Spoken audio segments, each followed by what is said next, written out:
身边人呐、睡觉总打呼噜，记得啊帮他听一听。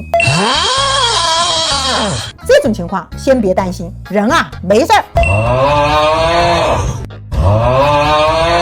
这种呢有点吵，但是他也没事儿，可能啊他就是累着了。这种情况他也没事儿。这种啊他有点抑扬顿挫，其实呢也没多大问题。